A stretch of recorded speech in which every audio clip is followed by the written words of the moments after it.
She walked into that auction with $847 in her pocket and walked out with 18 goats that were half dead, mange-covered, and trembling. The whole room laughed. Grown men, ranchers who'd worked this land for 30 years, laughed until their eyes watered. And you know what she did? She loaded every single one of those animals into her grandfather's rusted trailer and drove them up a mountain that nobody wanted, onto land that everybody said was dead. 3 years later, that same mountain saved their lives. This is Lydia Mercer's story. Stay with me until the end. You won't regret it. And before we go any further, if you're new here, hit that subscribe button and become part of this family, because we tell stories that stay with you. Drop a like and leave a comment telling me what city or country you're watching from. I want to see exactly how far this story travels. The Mercer homestead sat at the end of a dirt road that most people in Caldwell County had stopped bothering to name. Maps listed it as Route 9C, but locals just called it the Dead End. Not as a joke, but as a simple statement of fact. The road went nowhere useful. It climbed up past the Miller property, past the old burned-out fence line where somebody's cattle operation had failed in the 90s, and then it just kept going, up into the scrub, up into the thorn country, up toward a ridge that hadn't produced anything worth talking about in longer than most people could remember. That was where Lydia Mercer was headed on a Tuesday morning in early October, with a trailer hitched to a truck that was older than she was, and a folder of papers sitting on the passenger seat that she hadn't been able to read without her hands shaking. She was 23 years old. She had $847 in a checking account and a degree in environmental land management that her mother had called the most expensive mistake in the family's history. She had no job lined up, no plan B, and no real understanding of what she'd gotten herself into by agreeing to inherit what her grandfather had left behind. What she had, instead, was a journal. Her grandfather, Walt Mercer, had died in February. Not dramatically, just the way old men sometimes die when their bodies have simply done all they're going to do. He was 81, lived alone on that ridge for the last 11 years of his life, and left the entire property to Lydia because, as the attorney explained with barely concealed awkwardness, he felt the others wouldn't understand what to do with it. The others being her mother, her 2 uncles, and various cousins who hadn't bothered to drive up to the homestead more than twice in the past decade. Lydia had driven up every summer she could manage, not because she loved hard work, she didn't particularly, but because Walt had something that most of the adults in her life lacked entirely. He paid attention. He watched the land the way other people watch television, slow and careful and fully present. And when he talked about what he saw, it didn't sound like farming. It sounded like something older. "This mountain remembers things," he told her once when she was maybe 15 and bored and wishing she'd stayed home. He was crouched at the edge of a dry creek bed, scooping up a handful of dirt and letting it fall through his fingers. "We just stopped listening." She'd rolled her eyes at the time. She was 15. Mystical statements about dirt were not high on her list of priorities, but she'd remembered it, the way you sometimes remember things you don't understand until much later. The probate took 3 months. During that time, Lydia worked a part-time position at an agricultural extension office and lived with a college friend who was generous enough not to charge her rent, and she read the journal her grandfather had left, not once, but 4 times. It wasn't a dramatic document. No secrets, no treasure maps, nothing that would make a good story at a dinner party. Just 60 years of Walt Mercer's observations about the ridge. Rainfall measurements, soil notes, drawings of plants with careful handwritten labels. Records of what had grown where and when and why he thought it had stopped. And in the final 30 pages, something that looked less like a journal and more like a proposal. A plan, half finished and never implemented, for how the mountain could come back. The key, Walt had written in his careful old man print, was goats. Not cattle, not machines. Not the industrial brush-clearing operations that had torn up half the county in the 90s and left the topsoil so compacted nothing grew back for years. Goats. The right kind in the right numbers worked slowly and deliberately across the land, eating the invasive thorn species that had choked out the native grasses over decades of neglect.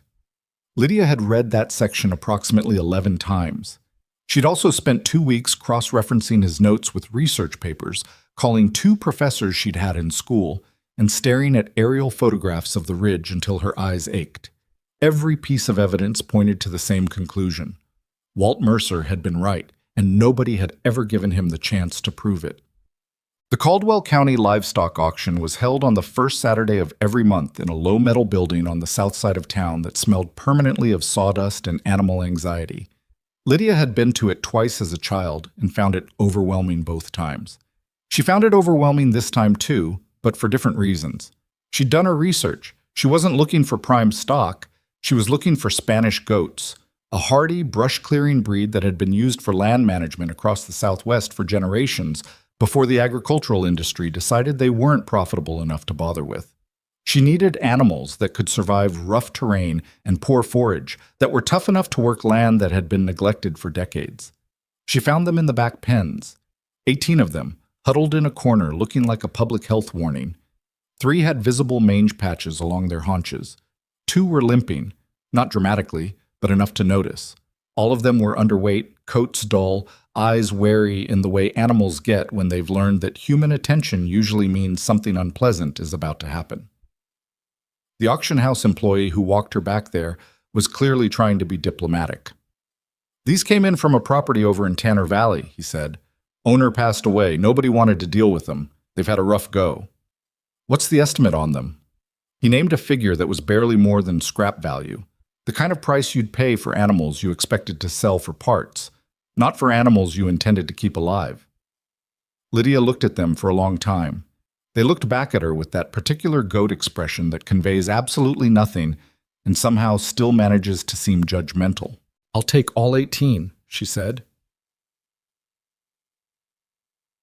The auction floor was a different atmosphere entirely. It was a Saturday morning and the place was full. Ranchers in worn jackets, a few younger men who ran some of the larger operations in the county, a couple of buyers from out of town. The kind of crowd that had opinions and wasn't shy about sharing them. When lot number 47 came up, 81018 Spanish goats, mixed condition, sold as is, there was a murmur through the crowd that wasn't really about the animals. It was about the young woman who'd put in the bid. Lydia knew she was being looked at. She'd known the moment she walked through the door, because she was 23 and female, and clearly not from around here anymore. And all 3 of those things made her conspicuous in this particular room. She kept her eyes on the auctioneer and her hands flat on the railing. The bidding opened. Nobody else moved. There was a pause, the kind that stretches just long enough to become uncomfortable. And then somebody in the back said something she couldn't quite hear, and the row of men nearest him laughed. She didn't look back. She heard the gavel come down. She exhaled slowly through her nose. A man named Dale Houghton, who ran the largest cattle operation in the valley and had the kind of physical presence that suggested he'd never been unsure of himself in his life, fell into step beside her as she moved toward the registration table. "Mercer's granddaughter," he said. It wasn't a question. "That's right." Walt was a good man. He said it the way people say things they mean but have decided don't require elaboration. "Sorry for your loss." "Thank you." He glanced back toward the pens where her 18 goats were being separated from the rest of the lot. "Those animals are in rough shape." "I know." "Rough land up on that ridge." "I know that too." He was quiet for a moment, and she thought maybe that was the end of it. Then he said, "You know what everybody around here thinks about that property?" She looked at him directly. "That it's worthless." He nodded, once like she'd passed a test he hadn't intended to give. "Your grandfather thought different." "My grandfather was right." Something shifted in Dale Houghton's expression. Not disagreement, exactly. More like the look of a man who has decided to reserve judgment but hasn't fully committed to being open-minded about it. "We'll see," he said, and walked away. The drive up to the homestead took 40 minutes on a good day.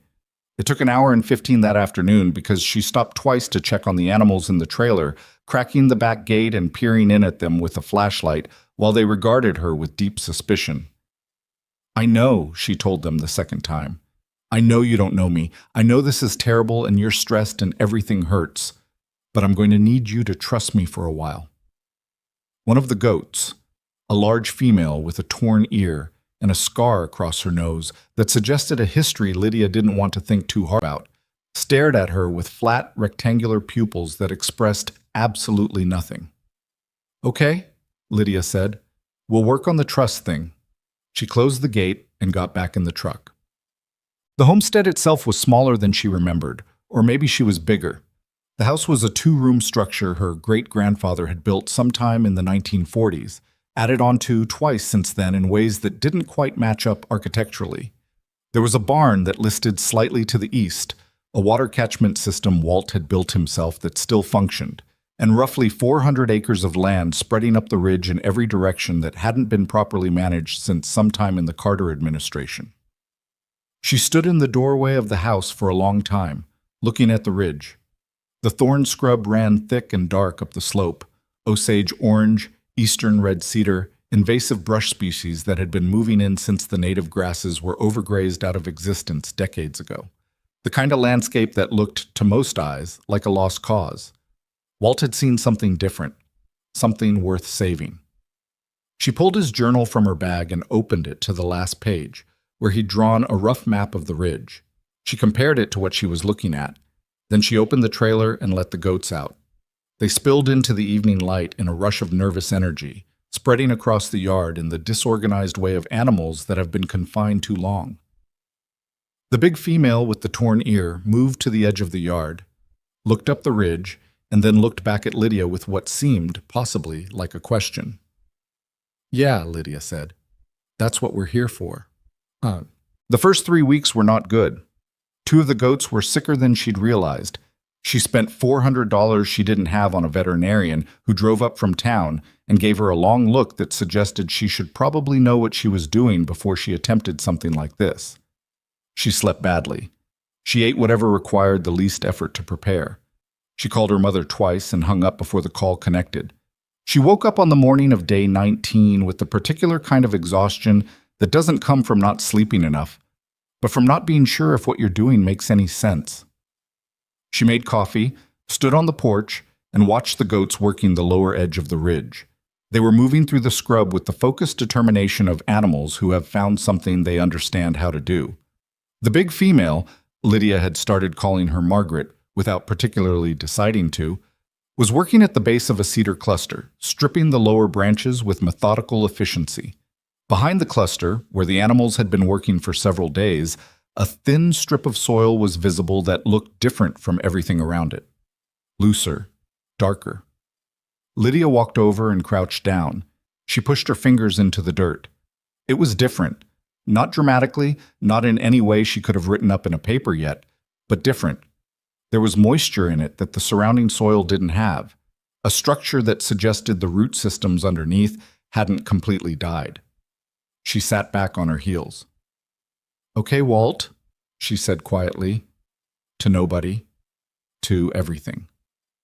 "Let's see where this goes." The gossip started before the first month was out. Lydia hadn't expected silence. She wasn't naive enough for that, but she had hoped for something closer to indifference. What she got instead was the specific, low-grade social friction of a small community that had decided someone was doing something wrong and felt entitled to say so. It came in the form of comments at the feed store, of trucks slowing down on Route 9C when they passed the lower fence line, of a woman at the post office who looked at her with the particular expression of someone who has already composed the story they're going to tell later. The feed store was where she heard most of it. She went twice a week, and twice a week she stood in the supplement aisle or at the register and absorbed whatever was moving through the community like weather. "Heard she's got goats up there. Spanish goats, 18 of them, paid almost nothing. Because they're worth almost nothing. Walt's granddaughter, right? The one with the college degree?" That last part was always delivered with a particular inflection. Not quite contempt, but something adjacent to it. The implication that education was a kind of distance from reality, and that reality was what these people had, and Lydia lacked. She bought her supplements and her mineral blocks and drove back up the mountain and didn't say anything, because there was nothing useful to say. Not yet. What she did instead was work. The routine she'd fallen into by week 4 was brutal, in the way that only self-imposed schedules can be, because there's nobody to blame for them but yourself. She was up before light, checking water lines that ran from Walt's catchment system down to the troughs she'd positioned along the lower ridge. She moved the portable fencing panels every 3 days, a rotation system she'd designed based on Walt's journal and her own observations of where the goats were being most effective. And she kept notes on everything. Soil condition, which plant species the animals targeted first, where regrowth appeared and how fast, the temperature on the south-facing slopes versus the north, rainfall or the absence of it. The journal was filling up. She'd started a second one by November. Margaret, the big female with the torn ear who had somehow become the unofficial leader of the herd, a position she'd established in the first week through a combination of physical presence and pure stubbornness, had begun to look different. They all had. The mange was clearing on the 3 worst cases. The 2 that had been limping were moving without hesitation across terrain that would challenge a mountain goat half their age. They were filling out, not dramatically, but enough that a person paying attention could see it. Lydia was paying attention to everything. She was also, and this was the part she hadn't expected, beginning to see what Walt had seen. It wasn't a dramatic transformation. It was quiet and slow, and required the kind of attention most people don't have the patience for. But 6 weeks in, the lower section of the ridge, maybe 40 acres where the goats had been working most consistently, looked different from the rest. The thorn scrub was thinner. The cedar clusters that had been closing in for decades were stripped back to their cores, and in the gaps they left, something was happening to the soil that she had to get down on her knees to fully appreciate. Native grass. Not a lawn, not a field. Just thin tentative shoots pushing up through the loosened dirt in places where the goats had worked hardest, looking pale and fragile and absolutely real. She photographed them. She measured them. She wrote everything down. And then she moved the fence panels another 3 acres up the ridge. Dale Houghton showed up on a Wednesday afternoon in late November without calling first, which Lydia suspected was deliberate, the kind of casual drop-by that was actually a test. She was fixing a broken panel on the east fence line when she heard his truck on the road, and she didn't stop what she was doing. She finished crimping the wire, stood up, and turned around. He was leaning against the hood of his truck with his arms crossed, looking out at the section of ridge where the goats were currently working. His expression was unreadable in the way of men who have spent decades negotiating and have learned that showing your reaction first puts you at a disadvantage. "Dale?" she said. "Lydia." He nodded at the ridge. "They're moving faster than I expected. They work hard when they're healthy." He was quiet for a moment, then, "That's the Hanson section up there, east of your property line." "I know, I'm not on it." "Wasn't saying you were." He shifted his weight, recrossed his arms. "Hanson's been trying to clear that brush for 3 years. Machines can't get up that slope. Chemicals run off into the creek." She waited. She'd learned in the months since she'd been back that Dale Houghton didn't make his point until he was ready, and pushing him only made him slower. "How many acres you figure you can get through by spring?" he asked. "On my property, maybe another 60 if the winter isn't too hard on them. And if you had more animals?" She looked at him steadily. "What are you asking me, Dale?" He unfolded his arms, put his hands in his jacket pockets. It was the first time she'd seen him look slightly uncomfortable, and it looked wrong on him, like a big piece of furniture that had been moved an inch out of place. "I got a section on the north face I can't do anything with," he said. "Thorn country, same as yours, worse maybe. I've been thinking about grazing, but cattle can't handle that terrain, and I don't know enough about goats to know if it's stupid." "It's not stupid. I know it's not stupid, Lydia. That's why I'm here." His jaw tightened slightly. "Don't make me ask twice." She almost smiled. She didn't. "I'd need to see the land first," she said. "And you'd need to understand this isn't fast. What you're seeing down there happened over 2 months of daily work. It'll take 18 months minimum before you see real grass on a slope that's been neglected as long as yours has. I've been running cattle for 30 years. I understand slow." "Good." She pulled off her work glove and offered her hand. "I'll come look at your north face on Friday." He shook it, once, firmly. Then he got back in his truck without saying anything else and drove down the mountain. She stood there for a moment, looking after him. It wasn't a victory shot. She didn't let herself think of it that way. It was one man with one piece of land, asking a question, That was all. But it was something. December came in cold and dry, which was bad news for the region generally and uncertain news for the ridge specifically.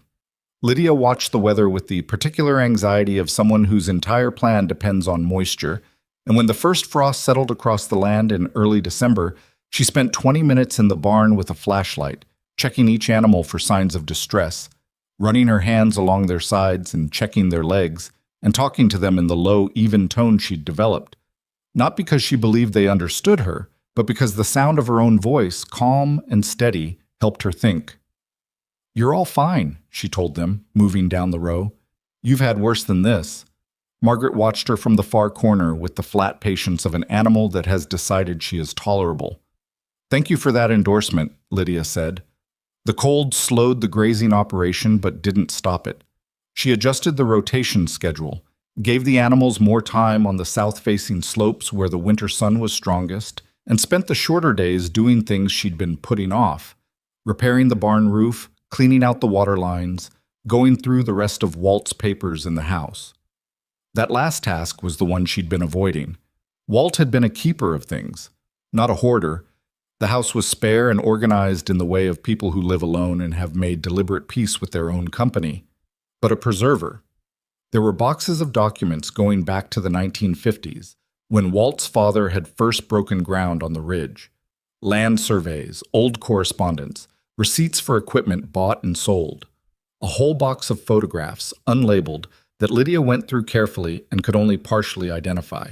And then, at the bottom of a cardboard box that had been sitting against the back wall of the spare room, something she hadn't expected. A folder labeled, in Walt's handwriting, Highland Prairie Restoration Project, Correspondence.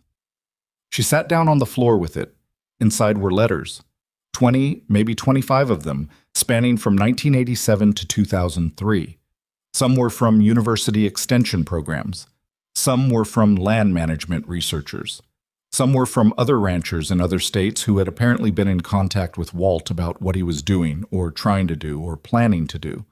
They painted a picture she hadn't fully understood before. Walt had tried. He had spent years trying to get someone. A university program, a county agricultural extension, a conservation organization, to take his ridge project seriously. He had written letters and made phone calls and submitted a formal proposal to the State Land Management Office in 1994 that had been returned with a polite rejection citing insufficient evidence of viability. He had tried, and he had been told no, and he had kept trying for another decade before stopping. Not giving up, she thought, just stopping. There was a difference, even if only Walt had understood what it was. She sat on that floor for a long time. When she got up, she put the folder in her bag, made a cup of coffee she didn't really want, and stood at the kitchen window looking at the dark ridge and the thin scattering of stars above it. The cold had sharpened the air. She could see further than usual. She thought about what it must have cost him. All those years of watching something he understood completely, that he knew was right, while everyone around him looked at the same ridge and saw only nothing. She thought about the 18 goats she'd loaded into a trailer while a room full of men laughed. "Okay," she said to the window. "Okay." I'm not sure what. January brought a land surveyor named Pete Okafor, who drove up the mountain on a morning when the temperature was barely above freezing and spent 2 hours walking the lower section of the ridge with Lydia, taking measurements and samples and pausing periodically to write things in a notebook. He'd been recommended by one of the professors she'd contacted during her research phase, a land restoration specialist at the State Agricultural University who had looked at the data she'd been sending him and expressed enough interest to suggest an informal site visit. Okafor was his graduate student. He was 26, meticulous, and extremely quiet, which Lydia found she appreciated more than she'd expected. They walked the 40-acre section she'd completed first. The native grass was sparser than she would have liked. Winter had slowed the regrowth, but it was there, unmistakably, in patches that spread across the slope like something learning to breathe again. Okafor crouched at the edge of one of the larger patches and pressed 2 fingers into the soil. He held them there for a moment. "Water retention's better than the surrounding area," he said. "You can feel it even now." "The root systems of the native species go deeper than the invasives," Lydia said. They're rebuilding the soil structure from underneath. Your grandfather documented this? Theoretically, he didn't get far enough to document the results.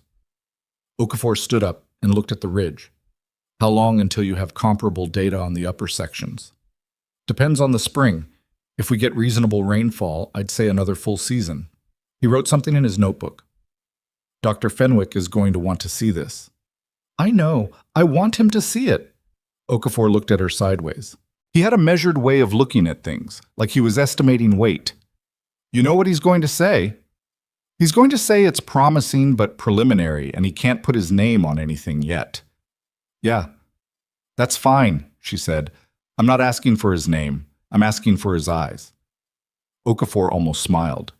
He'll come in March, he said, if the data holds. She ran out of money in February.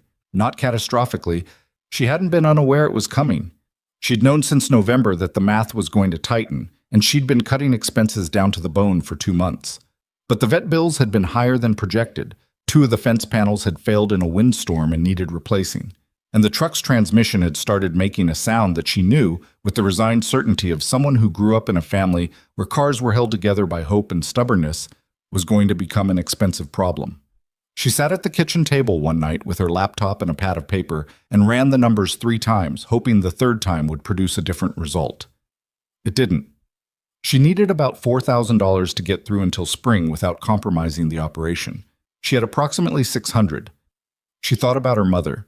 She thought about it for a long time, sitting there in the cold kitchen with the numbers on the page in front of her, and then she closed the laptop and went to bed. The next morning, she called her Uncle Ray instead. Ray Mercer was her father's younger brother, the one member of the family she'd maintained a functional relationship with after her father left. And he had the particular quality of people who have made bad decisions themselves, and therefore don't judge other people's decisions too harshly. He was also, currently, working a decent job in construction and had no dependents. How much? He said, when she'd explained. $4,000. I can pay you back by summer if the spring season goes the way I think it will. There was a pause. She could hear him breathing, which meant he was thinking, which was a good sign. Ray's instant answers were usually no. What does the way you think it will mean exactly? He asked. It means I have 40 acres of recovering native grassland, 18 goats that are healthy and working, a graduate student from the state university who came out last month and said, the soil data is stronger than expected, and a neighbor with 200 acres who's asked me to help with his north face in the spring. Another pause. Dale Houghton asked you for help? Yeah. Dale Houghton, who told your grandfather for 20 years that he was wasting his time. The same, Ray laughed, a short, sharp sound. I'll send it Monday, he said. Don't make me regret it. I'm going to try not to, she said, which was the most honest answer she could give him. Spring came slowly that year, the way it sometimes does in the hill country, teasing for weeks with warm afternoons and then pulling back into cold nights, the land hesitating at the edge of something it wasn't sure about. Lydia watched it with the proprietary anxiety of someone who needed it to commit. By March, the lower 40 acres had changed enough that she could see it from the road. That was what people started noticing, not because Lydia told them to look. She hadn't said anything to anyone about the regrowth beyond what she'd shared with Okafor. But because the visual difference between the restored section and the surrounding scrub had become impossible to miss. The native grass was coming back in earnest now, thin but continuous, a color that was different from the yellowed, dry country grass on the surrounding hillsides. Greener, livelier, like the difference between a plant that's being watered and one that's surviving on what it can find. Trucks started slowing down on Route 9C more often. She saw them from the ridge sometimes, a vehicle pulling over, someone getting out to look, and then getting back in and driving away without stopping. The feed store conversations changed. Not into admiration. She wasn't interested in admiration and wouldn't have trusted it anyway. But the tone shifted. The confident dismissal she'd heard in October had gone quieter, replaced by something more uncertain. She heard it in the way people stopped finishing their sentences around her, in the questions that started to replace the statements. How many acres you covering now? What's your plan for the upper ridge? You treating the soil or just using the goats? She answered what she felt like answering and let the rest go. She was not in the business of convincing anyone of anything. The land was doing that on its own. Significantly larger operation than she'd started with. Dale Houghton's North Face project had officially begun in February. She'd spent a week walking his land with him, mapping the worst of the invasive brush, designing a rotation schedule adapted to the steeper terrain. He'd sourced 10 additional Spanish goats from a contact in the next county, healthier animals than her original 18, which she'd taken as a small, silent acknowledgement that he was paying attention to what she was doing. And he ran the day-to-day operation himself while she consulted twice a week. Dale was a difficult student, not because he wasn't intelligent, he was sharper than he let on, but because he'd been doing things his own way for 30 years, and his instincts kept pulling at him. He wanted to move faster than the method allowed. He wanted results he could see by next month, not next season. "You moved the panels too soon," she told him, on a Tuesday morning in March, standing at the edge of his north face section. "These animals need at least 5 days on this section before you rotate them. You gave them 2. The brush on the east end looked picked over. The root systems aren't done yet. The point isn't to strip the surface, Dale. The point is to break up the root mass so the soil can breathe." He was quiet for a moment. She could see him working through it, the part of him that wanted to argue competing with the part that had seen her lower ridge and knew she was right. 5 days minimum, he said finally. 5 days minimum. He turned and looked out at his land. It was rough country, rockier than her ridge, with a steeper pitch on the north face that made the footing treacherous in wet weather. But the bones were there, the soil, under the scrub, had potential he hadn't been able to access. "My father ran cattle on this face," he said. It came out quieter than his usual register. "Before the brush took over." "When did it change?" "70s? Maybe early 80s? He overgrazed it, and the grass couldn't come back, and the brush moved in." He paused. He knew he'd messed it up, never talked about it, but he knew. Lydia didn't say anything. She had learned in the months since she'd been back that there are things people tell you that don't need a response. They just need to be received. Dale cleared his throat. 5 days, he said again, and walked back toward his truck. By April, she had Margaret's original herd working the upper ridge, the steep, rocky section that Walt had marked in his journal as the hardest and the most important. The thorn scrub up here was older and denser than what she'd started with, and the animals were working harder, moving slower, needing more rest between rotations. She watched them in the evenings from the porch, small shapes moving through the failing light up the slope, and the thing she felt was harder to name than satisfaction. It was closer to recognition, like watching something that had been waiting a long time finally get started. She'd talked to Dr. Fenwick twice by video call since Okafor's visit. He was a careful man, precise in the way academics learn to be when they've been wrong in print before. But the data she'd been sending him had started to move him from careful to interested, and interested to something that, in their last call, had edged toward excited. "The rate of native grass return in your lower section is faster than most restoration models would predict," he said. "That's not a small thing." "Walt predicted it," she said. "It's in the journal." "I know. I've read the pages you sent." He paused. He would have had something remarkable if he'd been given the resources. "He had the resources," she said. "He just didn't have the support." Fenwick went quiet on the other end of the line, then, "No, you're right. That's a different thing." She appreciated that he didn't apologize for it, didn't take on some vague institutional guilt that wasn't his to carry. He just acknowledged the fact and let it be what it was. "I'd like to bring 2 graduate students in May," he said. "Full site assessment. Can you accommodate that? As long as they're okay with a 2-room house and a barn. List to the east." "They're graduate students," he said. "They'll survive." After she hung up, she sat on the porch for a while in the dark. The spring night was cool, but not cold, and the air smelled like the dirt she'd been working in all day and the faint green smell of grass growing somewhere up the ridge. She thought about Walt. She thought about him more in the quiet moments than at any other time. Not with grief exactly, but with the odd intimacy of trying to complete something someone else started, like walking a path in the dark and feeling, occasionally, the impression of boots in the ground ahead of you. He had known this mountain. He had known what it needed and how to give it back.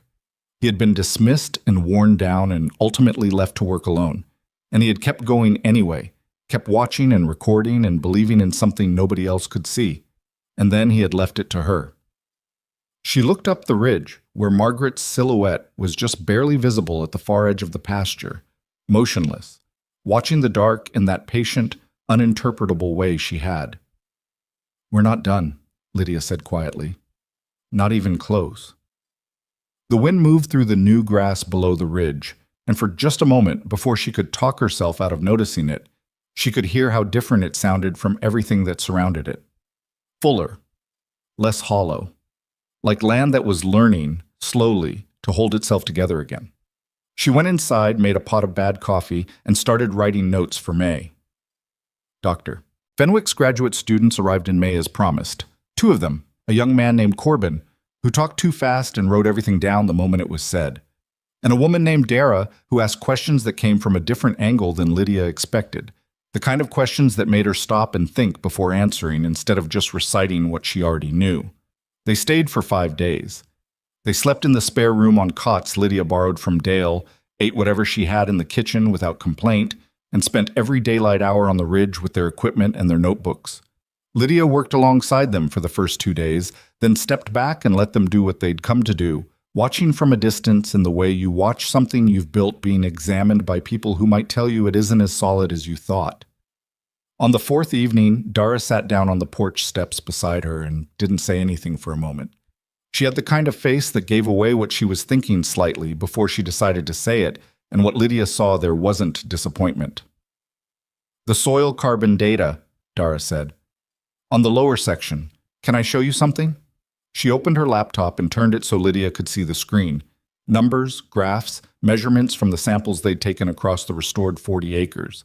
Lydia had been keeping her own records, but not at this level of precision. "This column," Dara said, pointing. "Soil organic carbon, pre-restoration estimate based on the surrounding areas. And this one, current readings from your section." The difference was visible even to someone who wasn't looking for it. "Is that normal?" Lydia asked. "For a restoration that's been running 14 months? No." Dara looked at her steadily. "It's not normal, it's fast." Lydia looked at the numbers for a long moment. "Walt documented the original soil composition. He took samples in the 80s. I have the records." "I know. Dr. Fenwick sent them. That's actually why this is—" She stopped, recalibrated. "Your grandfather's data suggests that the native seed bank in this soil has been dormant, not dead. The goats' grazing pattern is activating it. The organic matter from their waste is accelerating the carbon cycle. It's not just clearing brush. It's waking something up." Something tightened in Lydia's chest that she chose not to examine too closely. "Can you put that in writing?" she said. "That's what Corbin's been doing for 4 days," Dara said, and almost smiled. They left on the 5th morning with 2 coolers full of soil samples and a hard drive full of measurements, and Lydia stood in the yard watching their truck disappear down Route 9C, feeling something she couldn't quite locate. Not relief, not confidence, but something that sat in her sternum like a coal that had been lit and was waiting to decide how hot it was going to get. She turned back to the ridge. Margaret was watching her from the fence line with her usual expression of measured tolerance. "Good news," Lydia told her. Margaret turned and walked back into the herd without comment. The summer that followed was the driest in Caldwell County's recorded history. That phrase, recorded history, was used so often on local news and in the county agriculture reports that Lydia began to hear it with a kind of hollow dread, the way you hear a diagnosis repeated until it stops sounding like information and starts sounding like a sentence. The creek at the base of the ridge, which had been running low since April, stopped running entirely in late June. The cattle in the valley needed supplemental feeding by July. The corn across the flat country to the east burned in the fields before it reached knee height. The hill country, which was already marginal land by most definitions, became something worse. The invasive brush that hadn't been cleared dried to the consistency of old newspaper. The cedar clusters on the slopes above Lydia's property, the sections she hadn't reached yet, the upper ridge that was still locked in decades of unmanaged scrub, turned brown and held their dead needles in thick, tinder-dry clusters. The wind came from the southwest in the afternoons, and it was hot, and it smelled like something waiting. Lydia watched the weather with the tight, controlled anxiety of someone who has learned that panic doesn't help and hasn't fully convinced herself of that fact. She checked the catchment system daily. She rationed the water to the troughs, reduced the rotation schedule to keep the goats from overworking the restored sections, and spent evenings on the porch with her phone reading fire weather reports and trying to calculate risks she didn't have enough information to fully calculate. Dale came up in July with his hat in his hands, not literally, but close enough. He stood in the yard and looked at the ridge and then looked at her with the expression of a man who has spent a career not asking for reassurance and has just decided to ask. "How's your water holding?" he said. "Catchment's down to about 40%. It'll last through August if we're careful." "My north face section," he said. "The grass that's come in, is it going to hold?" She knew what he was really asking. "It's not full coverage yet, but the root systems are deeper than the surface looks. It should retain moisture better than bare scrub." "Should," he said. "Should," she said back, because she wasn't going to lie to him. He nodded once and looked back at the valley below. From up here you could see how brown everything was. Even the sections that were usually green in July had gone the color of old hay. "Fire risk this year," he said. It wasn't a question. "Yeah." "You thinking about what happens if—" "Every day," she said. He was quiet for a moment, then, "Your grandfather's place burned in '89. You know that?" She hadn't known that. She looked at him. Brush fire came off the upper ridge, took the old barn, part of the fence line. Didn't reach the house. He paused. "Walt was up here fighting it with a garden hose, on his own, by himself." He shook his head slightly, the way you shake your head at something that happened a long time ago that you still haven't fully processed. "We didn't help him the way we should have." Lydia didn't say anything. "I'm not—" Dale stopped, started again. "I'm not saying that to make you feel sorry. I'm saying it because I've been thinking about it since you came back." She looked at him for a moment. This was the most personal thing he'd said to her in the 9 months she'd known him, and she could tell it had cost him something to say it, and she didn't want to either dismiss it or make it into more than it was. "He didn't hold it against you," she said finally. "Walt didn't hold grudges. It wasn't how he was built." Dale looked at the ground. "No," he said, "it wasn't." He left 20 minutes later, and she stood in the yard for a while after he'd gone, and then she walked up the ridge to check the panels and count the herd and do the 40 things that needed doing, because that was how she handled most things that were too large to sit with. She put them in her hands. The fire started on a Thursday in early August. She heard about it before she saw it. A phone alert at 4:47 in the morning, the kind that makes a sound designed to wake you regardless of what you have your phone set to. She was out of bed before she was fully conscious, standing in the kitchen in her socks, reading the screen. Wildfire warning, Caldwell County. Active fire reported near junction of Highway 12 and County Road 7. Wind-driven. Moving northeast. All residents in affected zones advised to prepare for possible evacuation. She stood there for 3 seconds, doing math she didn't want to do. Highway 12 and County Road 7 was 12 miles southwest, on the flat countryside of the hills. Moving northeast meant moving toward the hill country, moving toward the ridge. She put on her boots and went outside. The sky to the southwest was orange, not sunrise orange. It was the wrong direction and the wrong time and the wrong quality of light. This was the color of something burning on a large scale, visible even at 12 miles, even in the dark, even through the particular kind of air that a fire creates around itself that changes the way light moves through it. She stood in the yard and looked at it for exactly as long as she allowed herself, which was about 15 seconds. Then she went to the barn. She moved the goats first. The emergency plan she'd had in the back of her mind for months, the one she'd never written down because writing it down felt like inviting it to happen, was actually fairly simple. The restored lower section, the 40 acres she'd been working the longest, was bordered on the south and west by a dirt access road and on the north by a natural rock formation that broke the slope. It was as close to a defensible position as the ridge offered. If she could consolidate the herd there and hold the access road clear, the restored grassland's moisture retention and reduced fuel load might give them a chance. She got the herd moving by 5:30. 18 animals that had come to trust her movements, if not her motives, following her down the slope in the gray pre-dawn with the orange light intensifying to the southwest. Margaret led the way, unhurried and deliberate, which helped because the younger animals took their cues from her. Lydia's phone rang at 5:45. It was Dale. "You seeing this?" he said without preamble. "I'm seeing it. I've got the herd in the lower section. County's calling for voluntary evacuation on your road." "I know." A pause. "Lydia." "I heard you, Dale. The fire's moving fast. Wind shifted around 2 in the morning. This isn't a maybe situation. This is, I know what it is." She stopped walking, stood still in the middle of the field. Around her, the goats spread out across the restored grass, already lowering their heads to graze despite everything, because animals live more completely in the present than humans manage to. "I'm not leaving the herd." The silence on the other end of the line had a specific texture, the silence of a man weighing an argument he knows he's going to lose against the instinct to make it anyway. "I'll be up there in an hour," he said. "Dale, you don't have to us." "I'll be up there in an hour," he said again, and hung up. She stood there for a moment with the phone in her hand. Then she put it in her pocket and went to fill the water troughs. By 8 in the morning, the smoke was visible from the ridge without looking toward the source. It had developed the kind of column that fire creates when it finds real fuel, a dark, churning mass that rose in the southwest and flattened against the upper atmosphere and spread. The smell reached the ridge by 9. Not the clean smell of a campfire, but the complicated smell of a landscape burning, dry grass and cedar and old wood and something underneath all of it that registered as wrong in some animal part of the brain.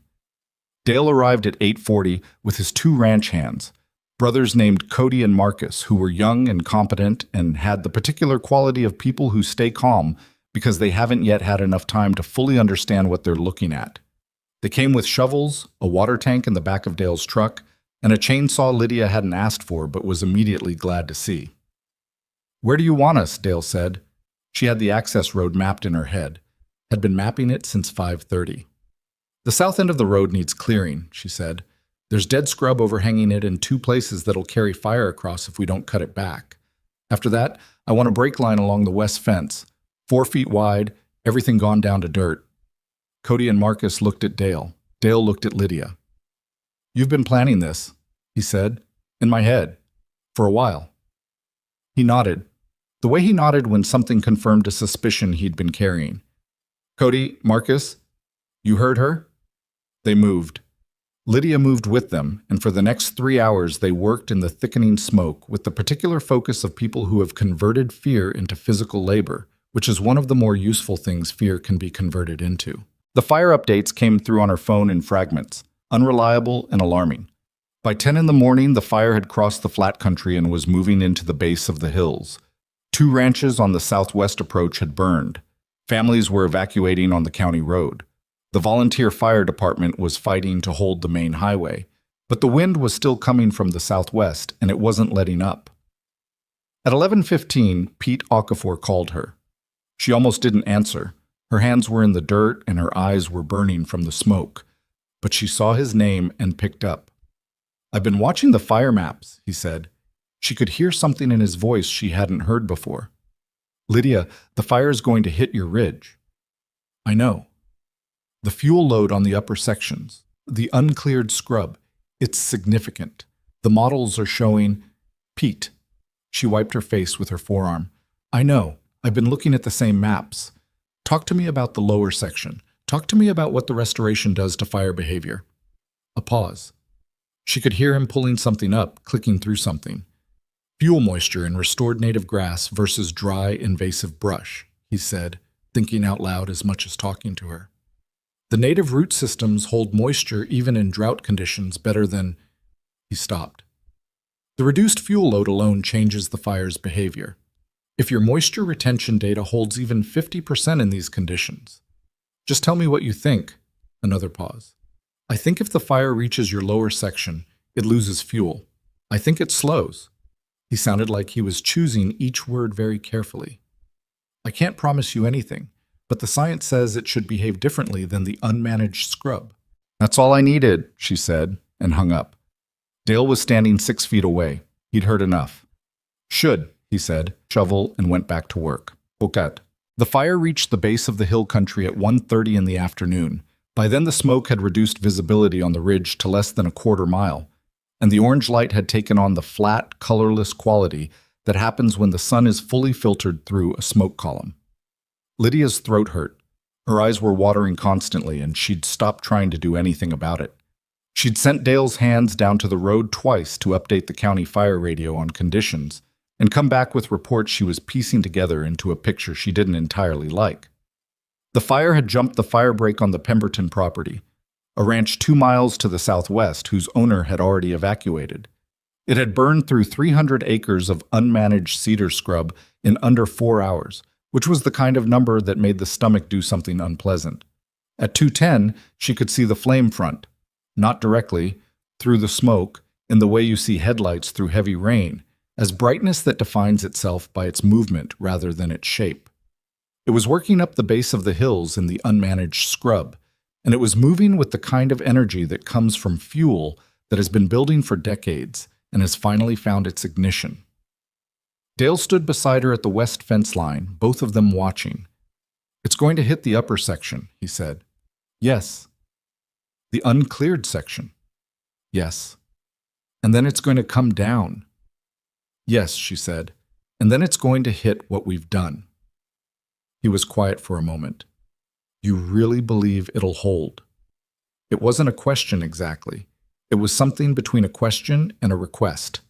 The thing you say to someone when you need them to be certain because you can't quite manage certainty yourself. She looked at the fire moving through the scrub on the upper slope. She thought about 40 acres of soil that had been holding moisture through the driest summer in recorded history. She thought about native root systems that went 18 inches into the ground, about organic matter that held water in ways the surrounding landscape didn't, about 14 months of data that Dara had looked at and said was not normal. She thought about Walt crouching at the edge of a dry creek bed, letting dirt fall through his fingers. This mountain remembers things. "Yes," she said, "I believe it'll hold." He nodded once. He didn't say anything else. He stayed. The fire hit the uncleared upper section of the ridge at 3:20 and moved through it like the thing it was, a force consuming everything that had accumulated over 30 years of neglect, the dead cedar and the dry invasive brush and the old fence posts and the landscape's worth of unprocessed fuel. From the west fence line, Lydia watched it burn and made herself stand still and breathe through her mouth and wait. It took 40 minutes to come down the slope. She tracked it by the sound as much as the sight, the deep variable roar that fire makes when it's moving through heavy fuel, punctuated by sharp reports when individual trees went. The smoke thickened to the point where she could only see the glow, and then she could see the shape of the flame front through it, dropping down the slope toward the boundary between the unmanaged upper section and the beginning of the restored lower 40. Cody and Marcus were at the access road. Dale was at her left shoulder. She could hear him breathing. The flame front reached the boundary. It happened gradually, not dramatically, not the way things happen in movies, with a clean line and an obvious moment. It was more like watching something that's been running hard suddenly encounter terrain that doesn't cooperate. The fire crossed into the restored section, and the character of it changed. The fuel was different, lower, greener at the root level, even through the surface dryness, less accumulated dead matter, the spaces between plants cleared by a 1.5 years of systematic grazing. The flame height dropped. The sound changed, less of the deep roar and more of a surface burning, lower and less confident. It moved into the section. It burned some of it. She wasn't going to pretend it didn't. The surface grass caught and burned in patches. And there were 2 minutes where she thought she had miscalculated everything, and the fear of that was a specific physical sensation behind her sternum that she would not describe to anyone later. But the fire didn't run. It moved slowly, burning what was available and finding less available than it expected. And then it reached the natural rock formation on the north boundary of the lower section, and it found nothing to carry it further, and it stopped having somewhere to go, and it began, slowly, the way large things slow, in stages, not all at once, to lose its momentum. At 4:15, the flame front was not advancing. At 4:30, It was pulling back. By 5 o'clock, what had been an advancing fire was a contained burn area, still smoking heavily but no longer moving. The restored section had burned on the surface in patches. The rock formation had held. The access road brake line they'd cleared that morning had held. And to the east and north, where other properties began, the landscape stood intact. Dale sat down on the ground. He did it the way people sit down when their legs decide before they do, just folding without announcement.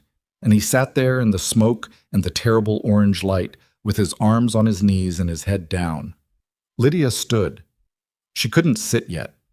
She was still running on whatever chemical the body produces when it has been afraid for 12 hours, and the thing it was afraid of has just, improbably, not happened.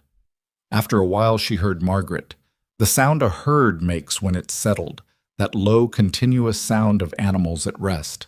She walked around the end of the fence line and found them in the cleared section on the east side of the lower pasture, most of them lying down, the smoke moving above them in slow, heavy layers. Margaret was standing at the near edge of the group, watching her approach with those unreadable rectangular eyes. "Yeah," Lydia said. Her voice came out rougher than she expected. "Me too." She sat down in the dirt next to the fence and put her back against the post and looked at the sky, which was the color of a bruise in the late afternoon smoke, and she listened to the herd settle and the distant sound of the fire doing what fires do when they run out of things to consume. Her phone rang. Okafor. Then her Uncle Ray. Then a number she didn't recognize that turned out to be a county fire department coordinator, asking about access to the ridge for their equipment. She handled each call one at a time, in order, and between calls she sat in the dirt and breathed the terrible air and did not think about anything in particular. Dale came around the fence eventually and looked at the herd and then looked at her sitting in the dirt. "You all right?" he said. "I don't know yet," she said honestly. "Ask me tomorrow." He stood there for a moment, looking at the smoke rising from the upper section of the ridge against the bruised sky. "It worked," he said. It came out flat and quiet, the way people say things they thought they understood in theory and are only now processing in fact. "Part of it burned," she said. "The surface." But it stopped. It stopped. He looked at her. She looked at him. There wasn't really anything else to say about it. Not yet. Not tonight. Not in the middle of the smoke with the adrenaline still running and the landscape still smoldering above them. He held out his hand. She took it and let him pull her to her feet. "Come on," he said. "Let's go check the access road." She went. There was still work to do, which was the most reliable thing she knew about any given day on this mountain. There was always still work to do.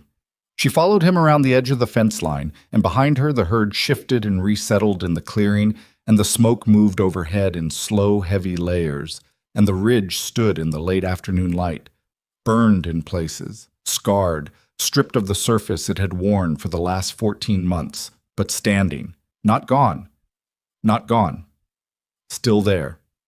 The morning after a wildfire has a particular quality that people who've never experienced it don't have a reference for. It's not just the smell, though the smell is everywhere and gets into everything. Clothes, hair, the inside of the house, the water in the pipes somehow. It's the light. The smoke that remains in the atmosphere the day after filters the sun into something flat and directionless, so that shadows don't fall the way they should, and the landscape looks like it's been photographed through a lens that removes depth. Everything appears equally far away. Everything appears equally damaged. Lydia was up before dawn because she hadn't really slept. She'd lain on top of the bed in her clothes and done something that resembled sleep. Eyes closed, breathing slow, mind running at about 40% capacity on a loop that covered fire behavior, soil moisture, herd health, insurance documentation, and what the upper section of the ridge was going to look like in the morning. Around 4, she gave up on the pretense and went to make coffee. She took it out to the porch and stood there in the gray pre-dawn and looked at what remained. The upper ridge was black. Even in the dark, she could tell. The quality of the darkness up there was different, flatter, the kind of dark that comes from a landscape that has lost its texture. The cedar clusters that had stood for decades were gone, reduced to standing gray skeletons that she'd be able to see more clearly when the light came. The invasive brush that had occupied that section since before she was born was ash and char, and the smell of it moved down the slope in the still morning air with a persistence that she suspected was going to be with her for weeks. Below the burn line, the restored lower section was visible in the early gray light as a different color. Not green exactly. The surface had burned in patches, scattered burning that had consumed the dry surface grass without killing the root systems underneath, but different from the blackness above, more varied, less final. She stood there looking at it and drinking her coffee and not thinking anything in particular, which was itself a kind of rest. At 6:15, a county fire department truck came up Route 9C, then another. By 7 in the morning, there were 3 vehicles parked in her yard and 4 people in yellow fire gear walking the property line with clipboards and a GPS unit, and she was answering questions she'd already answered twice on the phone the night before about access routes and water sources and the location of the burn perimeter. The fire incident commander was a woman named Shelley Briggs, who had been fighting wildfires for 19 years and had the unornamented directness of someone who has spent 2 decades in situations where clarity is more useful than politeness. She was short, broad-shouldered, and had ash in her hair that she either hadn't noticed or had decided wasn't worth addressing. She stood at the boundary between the burn area and the restored section and looked at it for a long time without saying anything. "This is where it stopped," she said. It wasn't a question. "Yes." Briggs crouched down the way Okafor had crouched on his first visit, pressing fingers into the soil. She held them there. Then she stood up and looked at the section above, the black upper ridge, and then at the section below, and Lydia could see her doing the calculation in her head. "Your fence line runs east-west here," Briggs said. "Yes. The restored section starts at that line. And above the line, that's where the burn went." "Yes." Briggs looked at her. "How far does your restored section extend to the east?" "About a quarter mile before it hits the Hansen property line." Hansen burned. Lydia had heard this. The Hansen property to the east, the scrubland that Dale had mentioned on that first visit, where the owner had been trying unsuccessfully to clear brush for years, had burned through the night. 600 acres, no structures lost, but the land was gone. "I know," Lydia said. The fire came from the southwest, moved northeast. Briggs was working through it out loud, the way Okafor had worked through the soil carbon numbers that night on the porch. It burned through Hansen, it burned through Pemberton, it burned through the unmanaged sections on your upper ridge. She paused. "And then it hit this section, and it slowed." "Yes." "And then it stopped." "Yes." Briggs turned and looked at her. She had the expression of someone who has spent a career understanding how fire moves and has just encountered something that doesn't fit neatly into that understanding. "What did you do to this land?" she said. Lydia looked at the section, at the patchy surface burn that hadn't killed what was underneath, at the soil that had held its moisture through the driest summer in the county's memory, at 40 acres that had been worthless scrub 18 months ago and was now, improbably, the thing that had stopped a fire that had burned thousands of acres to its south and west. "I let some goats eat it," she said. Briggs stared at her for a moment. Then she pulled out her radio and said something into it, and within 20 minutes there were 2 more vehicles on the property and a conversation underway that Lydia had not expected to be having on the morning after the worst night of her life. The next week was the strangest she had experienced since coming back to the ridge, and that was a high bar to clear. The county fire department's incident report, which was filed 4 days after the fire was fully contained, included a section on fire behavior at the Mercer property that cited the restored grassland as a significant factor in limiting the fire's northeastern advance. The report was not dramatic about it. Incident reports rarely are, but the language was clear. The restored section had functioned as a natural fire break. The fire had lost fuel and momentum upon entering it and had not been able to reestablish forward movement. The report was public record. By the end of the week, it had been picked up by the Regional Agricultural News Service, and by the following Monday, a journalist from the state's largest newspaper had called and left a message asking for an interview that Lydia chose not to return for 4 days while she thought about whether she wanted to. She spent those 4 days working. The surface burn on the lower section needed assessment. She walked every acre with a notebook, cataloging damage and looking for signs of root survival, which she found in enough places to conclude that the restoration hadn't been destroyed, only set back.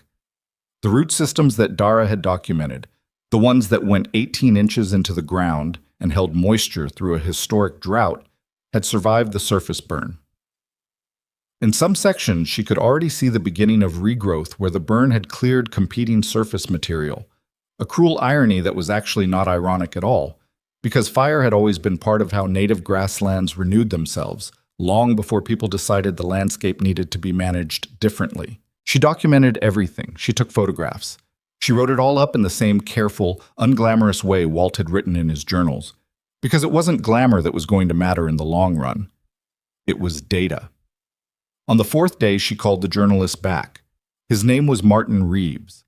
He was from the state capital, and he had the brisk, professional manner of someone who speaks to a lot of people and has learned to move through the preliminary stages of conversation efficiently. He wanted to know about the fire. He wanted the dramatic version. She could tell that within the first 2 minutes. He wanted the story of the girl who saved the mountain. She gave him something closer to the truth, which was more complicated and less satisfying as a headline, but which she felt he deserved to hear. It wasn't one decision, she told him. It was 18 months of daily decisions. It was a method my grandfather developed and documented over 60 years that nobody took seriously enough to fund. It was a herd of goats that everyone thought were worthless doing work that nobody thought was possible. She paused. The fire stopping is the part that's visible. The part that matters is what came before it. Reeves was quiet for a moment. Can I come up and see the property? You can come up on Saturday, she said. Bring boots. The road's rough. He came on Saturday with a photographer and spent 3 hours on the ridge. The photographer took pictures of the burn line, that clean, visible boundary between the blackened upper section and the restored lower ground, that Lydia knew were going to be striking images. And she had complicated feelings about that because striking images were going to tell a story that was simpler than what had actually happened, and simple stories were both useful and dangerous depending on how they got used. But she let them take their pictures, and she answered Reeves's questions as carefully and completely as she could, and when they left she stood in the yard and looked at the ridge and made a conscious decision to let the story go where it was going to go, because she'd done what she could do with it, and the rest was outside her control.